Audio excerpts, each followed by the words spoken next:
Hi, magandang araw po ulit sa inyong lahat for our second reading of the day. Tingnan naman po natin kung ano po ang makikita natin sa second reading of the day today. Yan.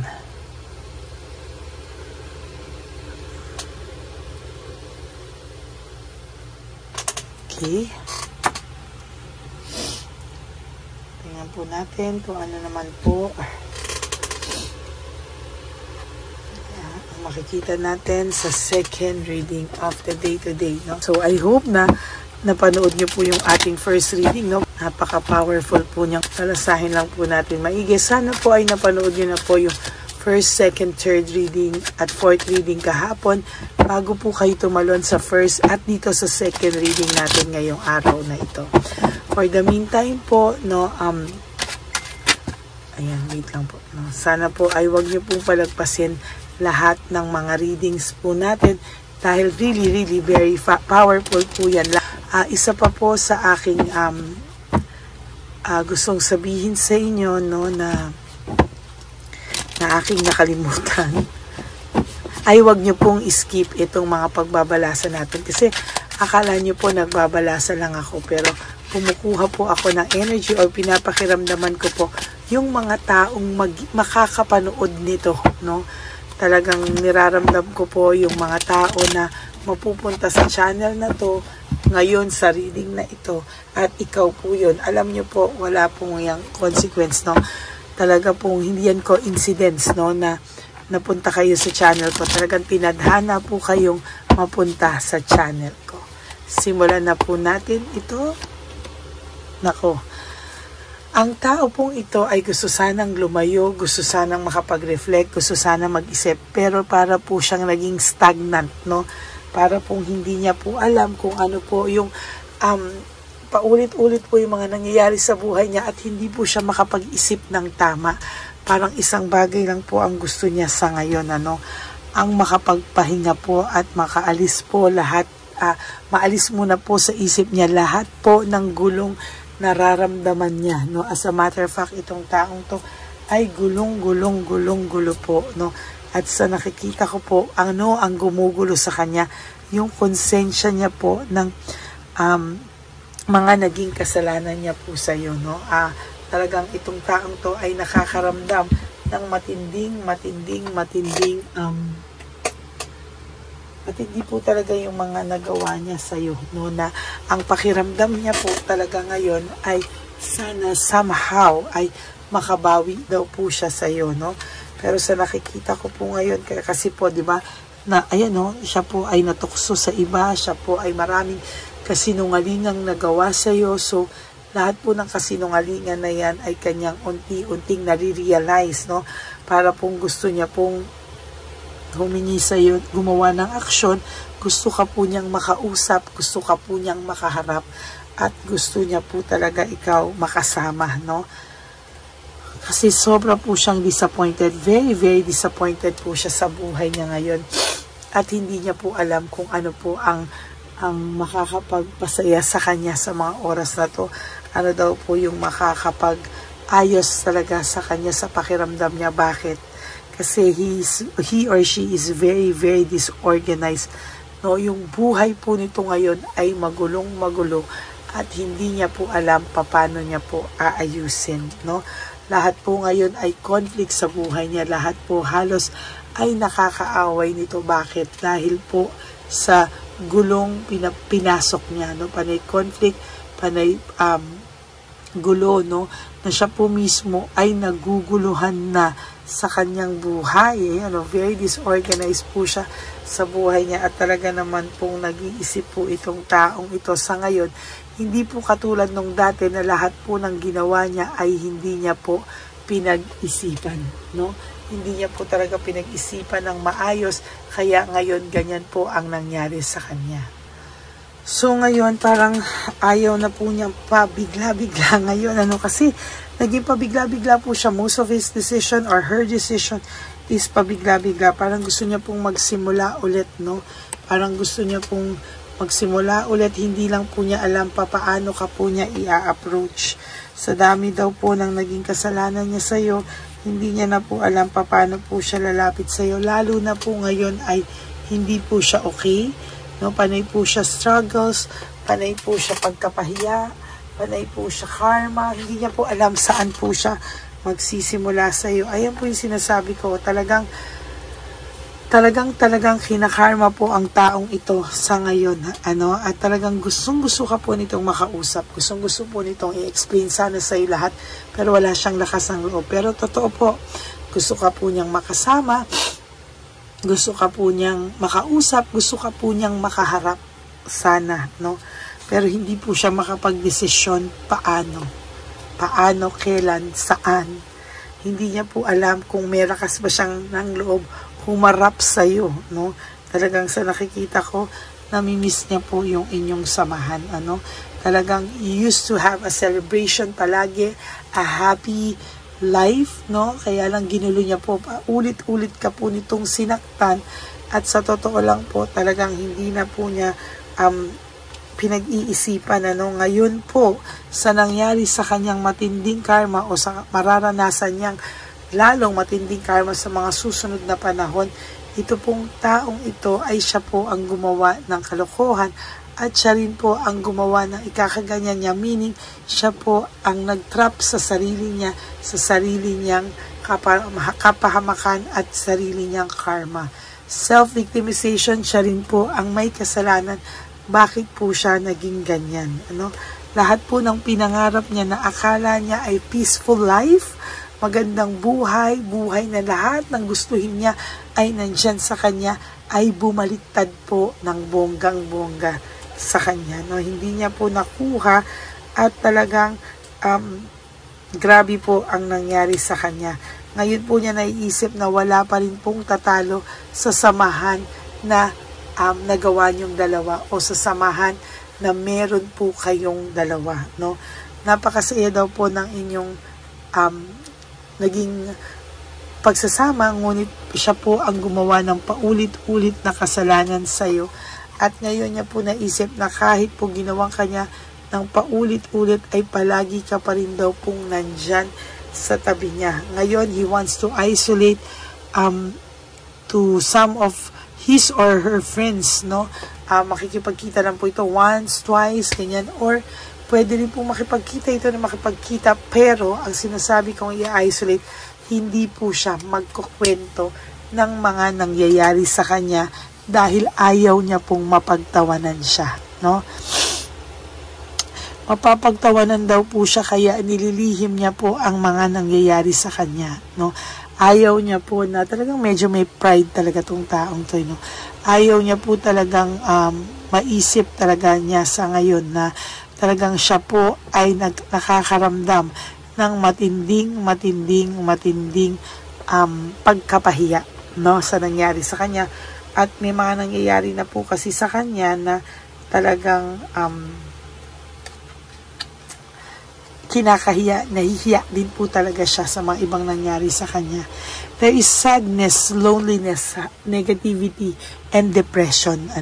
The sun in reverse is all about negative things, negative feelings, Yan po ay hindi niya po maintindihan kung ano po ang mga susunod pang mangyayari sa kanya, at talagang ina-anticipate na po niya ngayon na mahihirapan po talaga siya for the next few days, for the next few weeks. Talagang siya po ay makakaramdam ng matinding dagok sa buhay niya sa ngayon. Talagang naiisip niya po yung samahan niyo. Gustong-gusto ka po talaga nitong harapin. Gustong-gusto ka po nito talagang makausap. Pero ayan po ang nangyayari, Totally ay nahihirapan po siya sa buhay niya ngayon. Ayan nga talaga, nabunot ko rin po ito kanina, burnout and overstress. Talagang parang sasabog na po ang dibdib nito or sasabog na po siya sa stress, And there will come a time, sabi ko nga po, kung gaano ka nilait nito, gaano ka pinagsalita ng masasakit, gaano ka pinagyabangan, siya po ay lalapit at lalapit sa iyo, Talagang hindi ka po niya matitiis at talagang siya ay lalapit at lalapit sa iyo. And Ayan po siya ngayon, no? Talagang nag-iisip to, may self-pity to sa nangyari sa kanya. Pero nyo po, siya pa po nagka-self-pity sa nangyari sa kanya, no? Ang tindi din po niya talaga. Siya pa yung nakakaramdam ng lungkot, siya pa yung nakakaramdam ng self-pity. Naiisip niya po na kinakarma talaga siya sa ginawa niya sa'yo, no? Kaya dinidisconnect din muna po niya ang sarili niya sa'yo. Actually, alam niya po na nandyan ka lang, pero hindi ka po niya ngayon muna iniistorbo, no? For some of you, nagre-reflect po ito paano ang gagawin niyang paglapit sa'yo, no? There will come a time na itong taong to ay lalapit sa'yo at hihingi po talaga siya ng tulong sa'yo, no? Talaga dahil po sa lahat ng dissatisfaction na mangyayari sa buhay niya, sunod-sunod po yan. Sinasabi ko sa iyo, there will be financial struggles, paghihirap sa buhay niya. Even yung family po niya ay mapapahiya sa iyo, no? Sa kanyang pag-alis sa iyo ay talagang may dagok na kasama at ngayon po, siya po ang nakakaramdam ng mga anxiety trauma na binigay niya sa iyo nung una. Ayan po ang inyong reading of the day. I hope for your second reading, I hope kayo po ay naka-resonate. And if you do, can you please give me a like and comment down below. And please click the subscribe button and the bell po. No, click the bell para updated po kayo sa lahat ng ating mga latest videos na ilalabas. No? And a very, very powerful reading for each and every one of us. No? So maraming salamat po sa inyong lahat. And for those of you who would like to have a private reading with me, you can message me po at Ladyly Elena, that's Ladyly Elena. Nasa dulo po yan ng ating video. Diyan nyo lang po ako makukontak.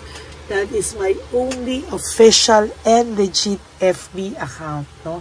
Maraming pong salamat sa inyo. At sa nakikita ko po talaga ay maganda po ang mga nababasa ko, very recent, no? Talagang sunod-sunod po, simula pa lang po ng taon, napaka-meaningful na po ng ating mga nababasa. And of course, no, nilagay ko din po yung aking fake na Lady Elena dyan na nanggagaya sa atin, ano, na kunwari daw siya ay ako, no? So be careful, and wala po akong PayPal account at hindi po ako nagsisend ng mga links sa inyo. Mag-ingat po kayo, ha.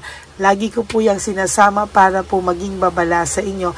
Pero ngayon may mga ibang strategies na po sila na parang ang nilalagay po nila ay may mga doktor na dyan sa mga comment section natin, ano. So kapag nakita ko naman po yan, akin pong dinidelete, no, para wala na pong mauto. Okay? Sa akin naman pong mga ever loyal, solid, and faithful na Lady Elena family, I love you all from the bottom of my heart. Mahal na mahal ko po kayong lahat at maraming salamat po sa inyo sa lahat at patuloy nyo pong pagsuporta sa ating channel, no? Ako po ay nagpapasalamat at buong puso po talaga akong nagpapasalamat sa lahat po ng tulong nyo sa atin, sa lahat po ng panonood nyo, no? Ako po ay talagang nagpapasalamat with all my heart sa inyong lahat.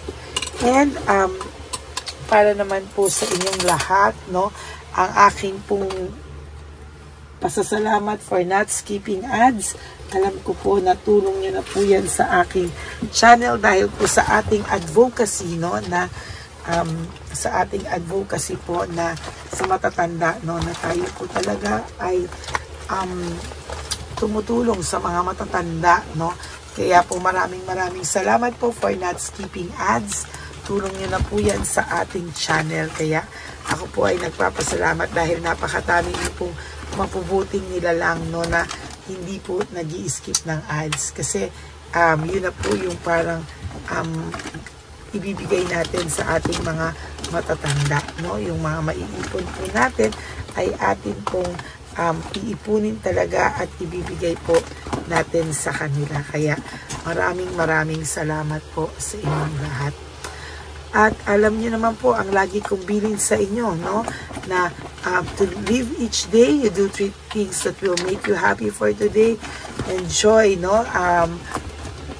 Parang you have to spoil yourself, you have to love yourself. At sa totoo lang po, marami po tayong magagawa kung talagang tatanggalin po natin yung mga negativity sa ating isip, no? Talaga pong maiisip nyo po ang lahat ng mga bagay ay may rason. Kaya po, natutuwa po ako kapag minsan po kayo po ay talagang yung bang tinatanggal nyo, ginagawa nyo ring busy ang inyong mga sarili. Ako po ay talagang masayang masaya dahil po nakikita ko po talaga na kayo po talaga ay pinipilit nyong lumaban sa buhay, no? Yan po naman talaga ang importante. And also, you really have to be grateful because hindi po lahat ng tao ay nabibigyan pa ng chance gumising at baguhin ang mga maling nagawa natin sa ating mga sarili, mga maling desisyon natin sa buhay. Kaya po ako ay nagpapasalamat na tayo po ay binibigyan ng blessing. Pinakamalaking blessing po natin ay yung buhay natin, na tayo po ay gumising, do 3 things that will make you happy. Talagang yan talaga ang kailangan nyo pasiyahin yung sarili nyo. You have to prioritize yourself, forgive yourself, and you really have to love yourself because self-love is still the best love of all. And you also have to realize that life is so short. Don't make it shorter by stressing yourself from all the pains and heartaches na binigay sa inyo ng kahapon. Just surrender everything to the divine universe and just let go and let God write your life and love story. I will be back for another set of reading. Huwag po kayong malulungkot ha. Ako po ay magbabalik for another set of reading. Thank you so much po and may God bless you all. See you po ulit sa ating 3rd reading of the day. Bye! May update po, may nagpanggap pong subscriber natin na siya po ay magpapahula sa fake na Lady Elena, kaya ayan, hinihingan po siya ng $80 at ang cell po niya ay nabigay at nakuha. Ang pangalan niya po sa cell ay Julian Albert, no? Siya po ay may cell account din, kaya mag-iingat po kayo. Ayan po, no, kung sino man po yung scammer na Julian Albert na yan, no, iinsensuhan po natin yan para siya po ay makonsensya. Kung wala man po siyang konsensya, at least po bumalik sa kanya lahat po ng kanyang ginagawa at maling-mali po yan, ano. Basahin niyo po lahat yan, makikita niyo po, ayan po ang cell number niya at Julian Albert na yan, ano, para po talagang ma-report din po natin yan na siya ay gumagamit ng cell account na Julian Albert. Mag-ingat po kayo. Ayan po yung number niya. Ayan po yung pangalan niya. Huwag po kayong magpauto. Nakita nyo naman po, no, napakalayo po ng pangalan ko sa pangalan ng pinagsesendan nyo po ng account o ng pera. Kaya mag-ingat po kayo at beware sa scammer na to.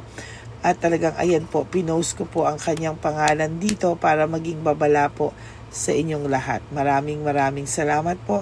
At mag-ingat po kayo, pakireport po ang page na yan, ang messenger niya na Lady Elena. Maraming salamat po and God bless you all. Ayan, sa susunod po makikita niyo yung account niya na i-report niyo. Salamat po na marami. Magandang gabi po ulit sa inyong lahat. Ako po ay muling nagpapaalala sa inyo na mayroon pong lumalabas sa FB at Messenger account na fake account po, no, nang hihingi po ng $25 through PayPal at hindi po yan totoo. Huwag po kayong maniwala dyan. At pag sinabi mo po na gusto ko pong marinig ang boses nyo or makita kayo, ang sasabihin po ay magbibigay kami ng link. Buksan mo yan at pagkatapos ay makikita mo ako. Huwag po kayong maniniwala dahil yan po ay hindi totoo. Yan po ay isang malaking scam na pag binuksan nyo po ay mahahack po lahat sa inyo. Mahahack po ang inyong mga personal details. Lahat ay mahahack. Ako po ay nalulungkot na ito po ay nangyari. Ngunit sa talagang may mga tao pong masasama at may mga tao po talagang hindi makatiis na hindi gumawa ng masama sa ibang tao. Pero maging aware po sana kayo. Tulungan niyo po ako. I-report po natin yung fake na yan at sa FB para siya po ay mawala na. at wala na po siyang mabiktima pa. No? Nandyan po lahat ng details at maraming salamat po sa inyong lahat. Maraming salamat po sa inyong lahat at mag-iingat po kayo.